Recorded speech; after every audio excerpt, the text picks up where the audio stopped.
Doctors, when they got me down to Bishop, pronounced me dead, and I was out of body.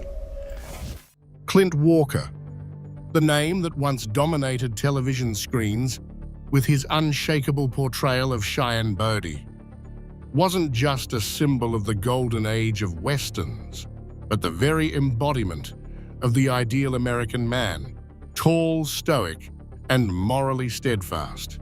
Yet behind that shining public image was a private life full of hidden corners and unanswered questions. After his passing in 2018, the isolated, abandoned wooden house in Grass Valley, where he spent his final years in chilling silence, became the center of whispered rumors and uneasy curiosity. The house holds quiet secrets, untouched shadows that have never seen the light. Unresolved matters of inheritance, estate, and the fate of his family only deepened the mystery. With a sagging porch, shuttered windows, and paint peeling like time-worn scars, the place exudes a strange gloom. Part nostalgic, part menacing. Locals avoid walking past it at night, claiming to hear strange sounds from within. Footsteps, creaking doors, even ghostly voices crying softly through the fog. Let's uncover the life of Clint Walker, from his harsh childhood to his towering stardom and the veiled truths no one ever told. Norman Eugene Clint Walker was born on May 30th, 1927, in the small, wind-beaten town of Hartford, Illinois. A place where bitter gusts howled through dusty roads and dreams froze in the winter air. The boy who would become Clint Walker grew up during the Great Depression, when poverty hovered like a shadow over every home. The Walker family squeezed into a decaying wooden house where icy wind slipped through every crack in the walls, cutting the skin like blades. His mother, Gladys Hulda Schwander, a Czech immigrant with sad, sunken eyes, would sit beneath a flickering oil lamp, patching torn clothes. His father, Paul Arnold Walker, returned home each night with trembling hands and an empty wallet, his face etched with the deep lines of worry. In that house, laughter was a luxury and hunger a constant companion. Clint's childhood was an endless series of long days.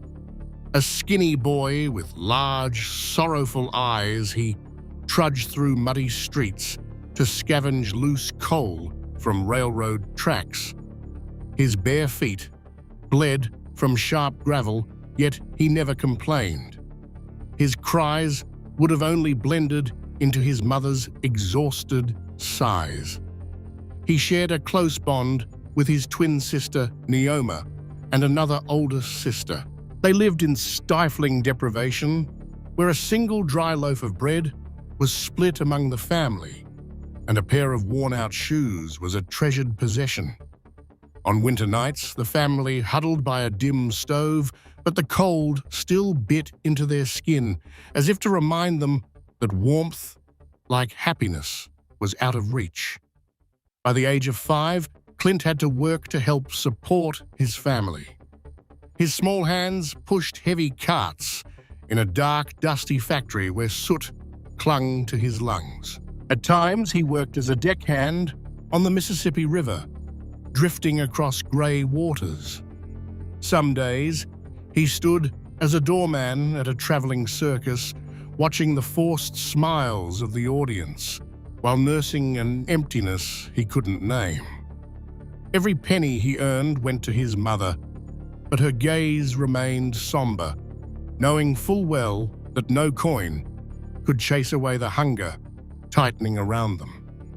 Poverty didn't just rob Clint of his childhood, it carved invisible scars into his soul. On mornings when other children played in the streets, he stood at a distance, hiding behind splintered crates, afraid they'd notice the patchwork of rags stitched across his clothes. He once dreamed of owning a bicycle, but that dream died when his mother had to sell her wedding ring, her last keepsake, to buy medicine for Naoma during a fever that nearly took her life. At 16, Clint was forced to leave school, the one place where he had hoped to find a path out of the darkness. The day he walked away, he stood silently at the school gate, staring at the books left behind, feeling as though the world had turned its back on him. Literature lessons, simple arithmetic, all faded into distant memories as he took up grueling labor in oil fields and factories. Every step away from school was a stab to his heart, a painful burial of a dream that never had a chance. He told himself to be strong, but inside he was still a child, screaming for a chance, just one, to live like everyone else. At the age of 17, Clint joined the U.S. Merchant Marine, hoping to escape a suffocating life. But aboard those frigid ships adrift on the vast ocean, he found only deeper loneliness. On long nights at sea, as the waves pounded against the hull, he would sit alone, knees hugged to his chest, to thinking of the ramshackle home in Hartford, of his mother's eyes, and Naoma's rare smile. While war raged across the world inside Clint, another battle was unfolding. A war between fragile hope and overwhelming despair. Those months hardened him into a man, but they also left scars that would never heal. Memories of a childhood filled with shadows and tears. After completing his first assignment, Walker drifted across America, working in cities like Brownwood, Long Beach, and Las Vegas. In Las Vegas, he took a job as a doorman at the Elegant Sands Hotel, where his towering frame and stoic face quickly drew attention. But in a place as gaudy and hollow as Vegas, his luck quietly began to shift. It was there that fate came calling. Henry Wilson, a powerful talent scout with a sharp eye, spotted Clint in the crowd. Wilson didn't just see a doorman, he saw a potential star, a giant with cinematic beauty and a deep, aching sadness in his eyes. Under Henry Wilson's sculpting hand, Clint Walker died and someone new was born. Wilson didn't just manage his career, he reinvented the man. From the way he walked and spoke to each carefully selected shirt, everything was tailored to turn him into a glamorous icon of 1950s Hollywood. Clint had to stand before a mirror, practicing lines that felt foreign, rehearsing. A smile his heart couldn't feel, sensing with each passing day that he was losing himself. Every step on this new path felt like a blade cutting deeper into a soul already too bruised. Clint's first role in Jungle Gent's 1954 was nothing more than a fleeting shadow, but for him, it was the first glimmer of light in the dark. He learned how to face the camera, to endure the pressure of the set, and to confront the fear that it could all vanish. Minor roles in the 10 Commandments. 1956 followed each scene a private struggle. He watched the big stars with admiration and quiet self-doubt, wondering if he would ever deserve to stand beside them. Each night, he returned to his shabby apartment, where the sound of crickets blended with his sighs, a haunting reminder that the Hollywood dream was a double-edged sword, capable of lifting him up or slicing him apart. Still, he persisted, carrying with him memories of his mother, of hunger-filled days like a small flame guiding him forward. The real break came in 1955, when Warner Brothers cast him as Cheyenne Bodie in Cheyenne, the first hour-long Western television series. But the choice wasn't for his talent. It was for his enormous build and striking looks, the perfect giant for a Western hero. Clint learned to ride to shoot and to channel his internal energy for the screen. Unexpectedly, Cheyenne became a phenomenon, catapulting his name into the spotlight. At the height of Cheyenne's success, Warner Brothers planned to bring Walker to the big screen in a feature film titled The Story of Sam Houston. Though the project never came to fruition, Walker remained content. In a 1956 interview, he shared, "I don't think I want any other kind of role. Westerns make me get outdoors and keep active, something I really love." Seeing Walker's commercial potential in the Western genre, Warner Brothers continued to invest. In 1958, he landed the lead in Fort Dobbs, directed by Gordon Douglas. While the film wasn't a box office smash, Walker's performance made a strong impression. Critic Howard Thompson once described him as the biggest, handsomest Western hero ever to stoop to a horse, a compliment both humorous and admiring. The roaring success of Cheyenne not only made Clint Walker a familiar face on television, but also cemented his reputation as a reliable leading man in Westerns. Cheyenne's appeal was so strong that some episodes were re-edited and released in theaters as feature films, a rarity for television at the time. His portrayal of Cheyenne Bodie even made indirect guest appearances in other Warner Brothers productions. A scene of Walker galloping on horseback was reused in Maverick, the hit series starring Jack Kelly, proof of Walker's image recognition and cultural imprint at the time. Though tied to the cowboy persona, Walker refused to be typecast. He wanted to prove he was more than boots and saddles. Warner Brothers, recognizing his range, gave him other opportunities. He appeared in an episode of 77 Sunset Strip, a contemporary detective show, to test himself in a totally different world. In 1961, he took the lead in Gold of the Seven Saints, his third collaboration with director Gordon Douglas, this time paired with a very young Roger Moore. A surprising turning point came in 1965, when Frank Sinatra, the most powerful man in Hollywood at the time, personally chose Clint Walker for the lead role in the war film None But the Brave. The film marked the only time Sinatra ever directed, and he wagered big on Walker as a serious heavyweight choice.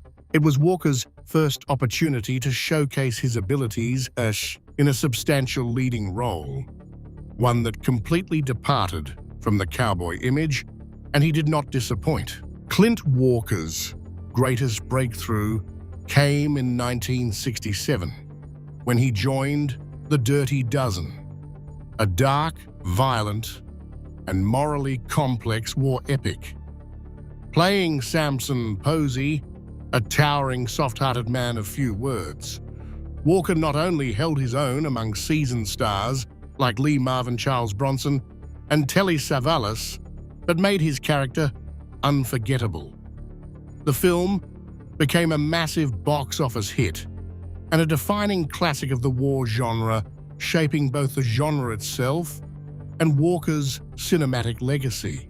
But behind the spotlight, Clint Walker's personal life was strangely quiet. He was a public figure, tall, rugged, the ideal image of the American West. But behind that stood a deeply private man, perhaps even a haunted one.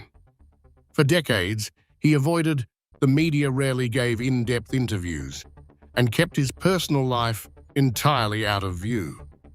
Walker once owned a 50-acre estate in Grass Valley, California, a place he called his private heaven. It was a ranch-style cabin, tucked within towering pine trees, wrapped in winter fog and an unsettling stillness. Now it's been completely abandoned. Ivy creeps up the roof, moss blankets the shingles. The windows are sealed with old rotting velvet drapes, making the house appear as if it has shut its eyes to the world. Someone once snuck in during the night, only to flee moments later, face pale and hands trembling, muttering that the bedroom still held warmth, as if someone had just left the bed. But Walker hadn't been there for months. Whispers began to spread that Clint was hiding something or living with a secret too heavy to bear. Some claimed he was never the same after a minor stroke in 2016, that he began talking to things no one else could see and always kept his doors locked, even during the day. Others whispered of a forbidden room, one where Walker would lock himself away for hours, and when he emerged, there was something different in his eyes that no one could explain. Something had happened in that house, not a fleeting madness, but a slow, burning obsession.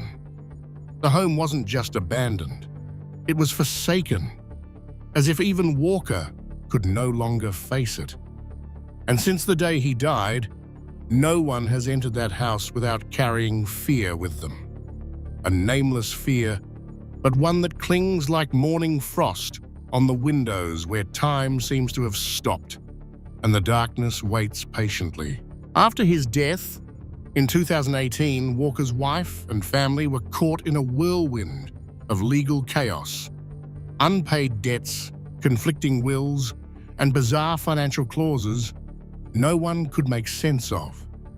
The family's lawyer revealed they discovered multiple assets not listed in the official declarations, including a locked safe in the basement of the home. But that was only the beginning. A hired property survey team brought in to appraise the land accidentally uncovered a hidden room tucked behind a rotting wooden bookshelf in the library.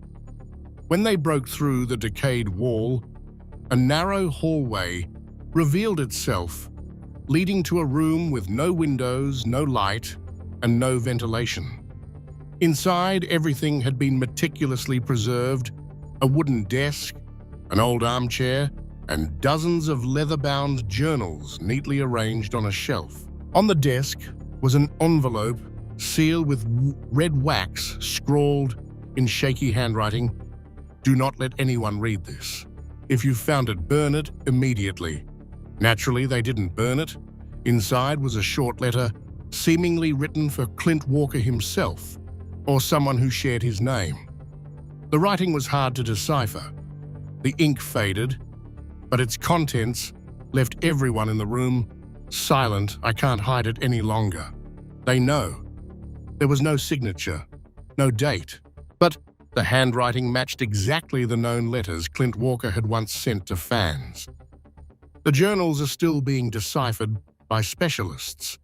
Many pages have been erased, and sections are encrypted in a writing system never before seen.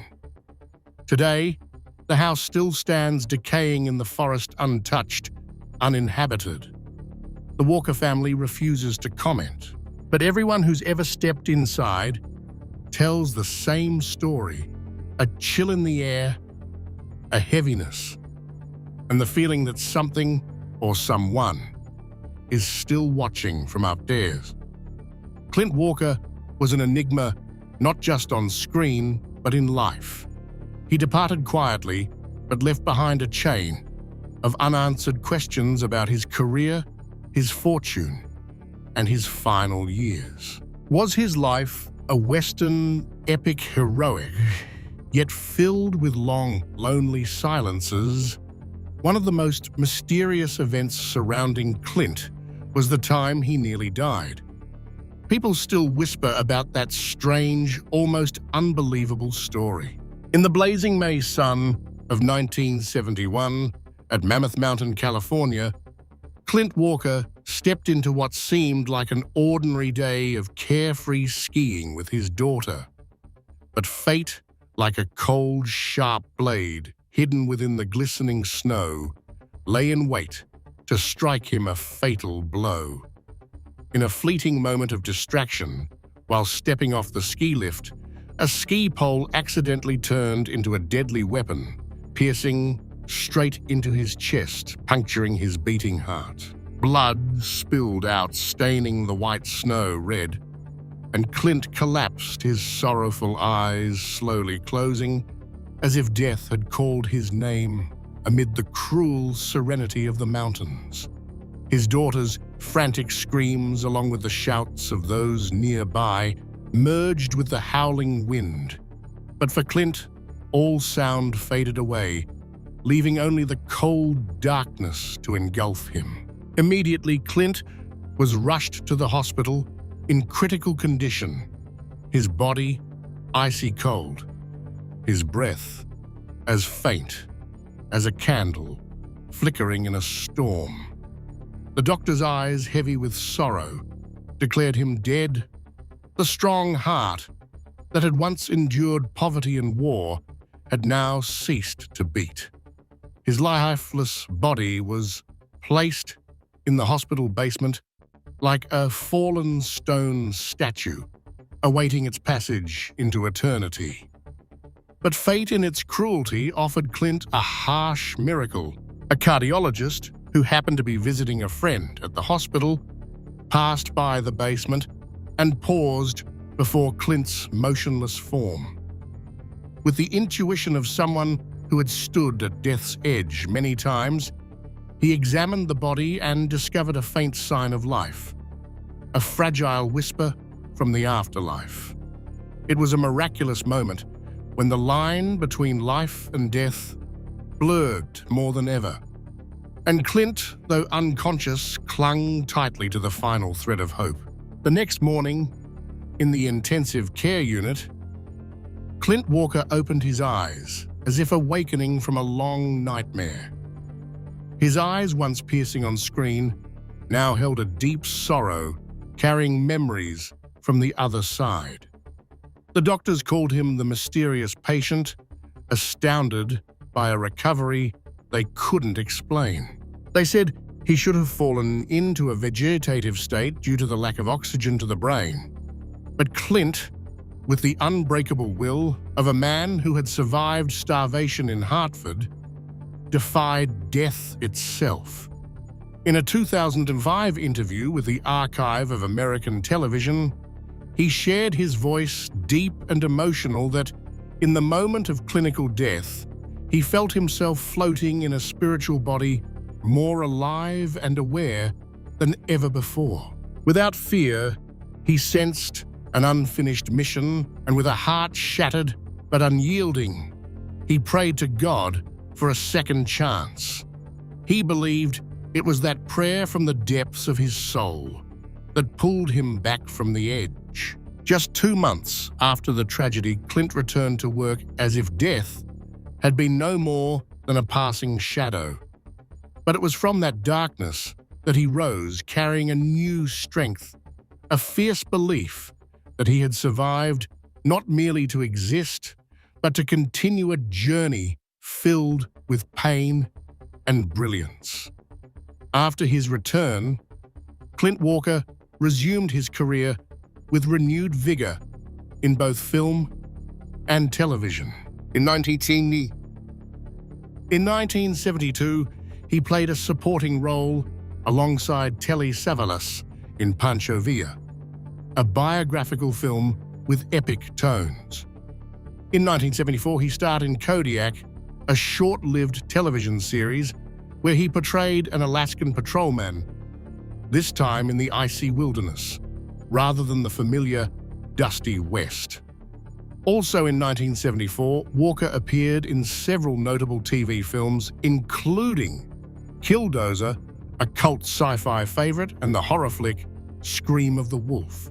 2 years later, he returned to the Western genre with Baker's Hawk, delivering the stoic, rugged charm that had become his signature throughout his career. In 1910, Clint showed no signs of slowing down.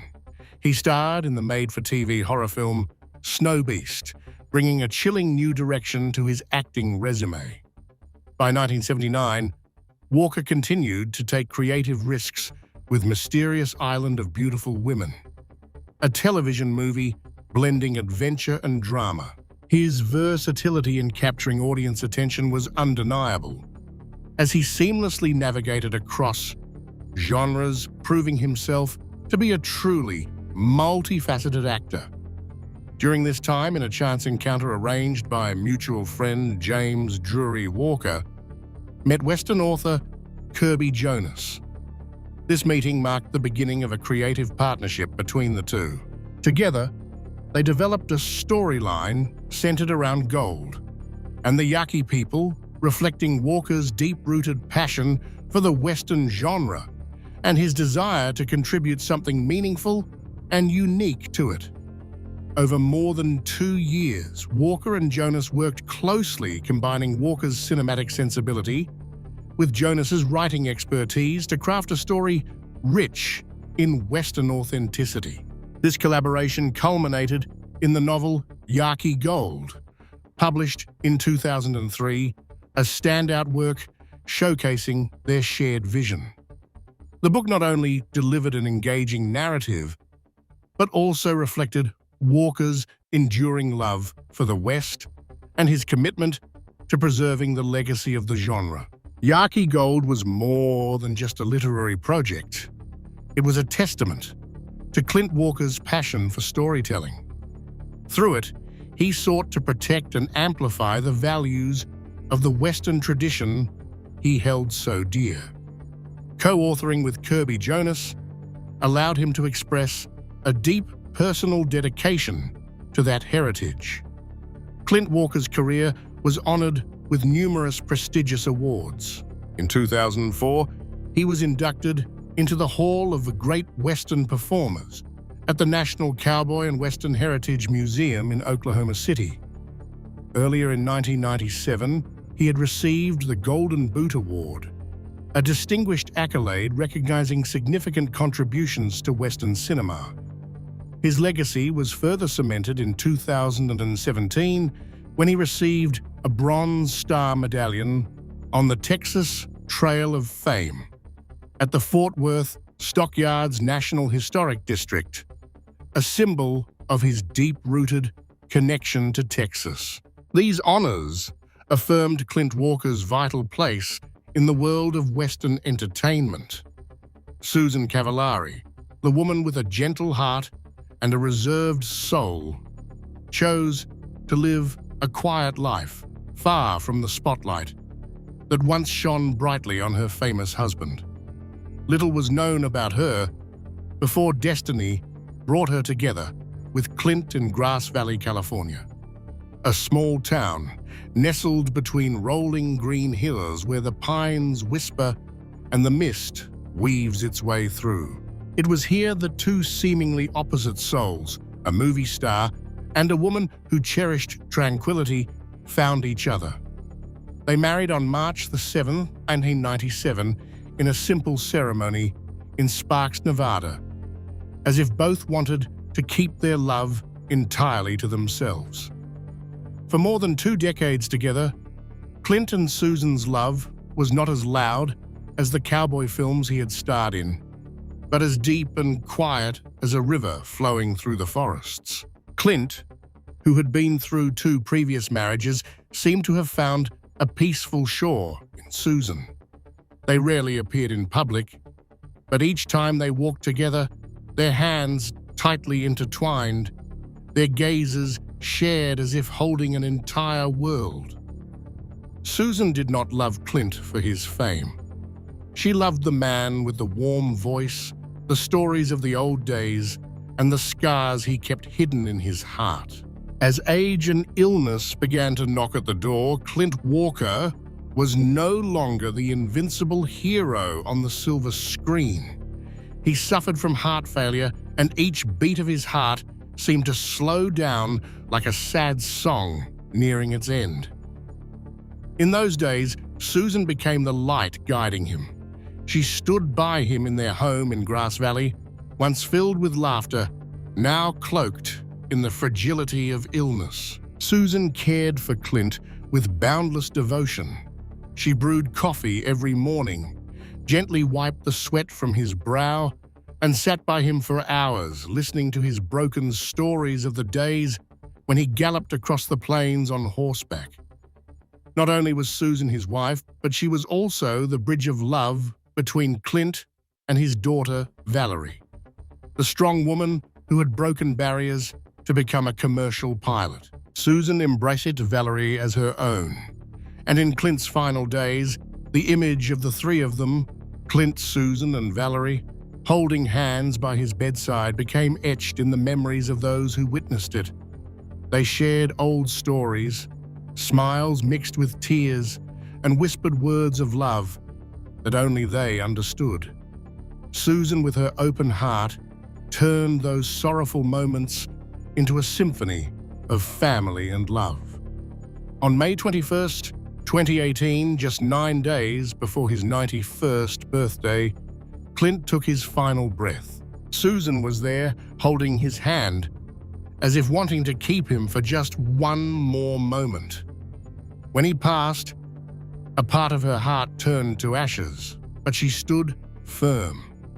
After Clint's death, Susan faced the storms of life, financial issues, legal disputes, and the loneliness of living in the house that once held so many memories. Their sprawling estate in Grass Valley, once radiant with lights and laughter, now stood desolate, overgrown with weeds and the cracks of time. Every corner of the house, every chair, every window frame seemed to carry Clint's presence, making Susan both pained and reluctant to leave. Those who knew Susan say she often sat alone by the fireplace where she and Clint had once warmed themselves on winter nights. She spoke of him with a glimmer in her eyes, as if he were still there, smiling at her. The walks through the pine forests, the times Clint held her hand and told her she was the brightest star in his life, all became precious gems that Susan kept in her heart. In addition to Susan, Clint was married 3 times. His first marriage was to Vera Lucille Garver when he was 21, and they had a daughter named Valerie before divorcing in 1968. His second wife was actress Camille Dark, whom Clint married in May 1974. Camille had 2 children from her previous marriage, and they lived together on a small farm in Grass Valley until she passed away from cancer in May 1994. After Camille's death, Clint continued his career, including reprising his role as Cheyenne in Kung Fu. The legend continues in 1995, and his final role was voicing Nick Nitro in Toy Soldiers in 1998. Clint's success in Hollywood provided him with a more stable life, and he moved his family to North Hollywood, where he lived for many years.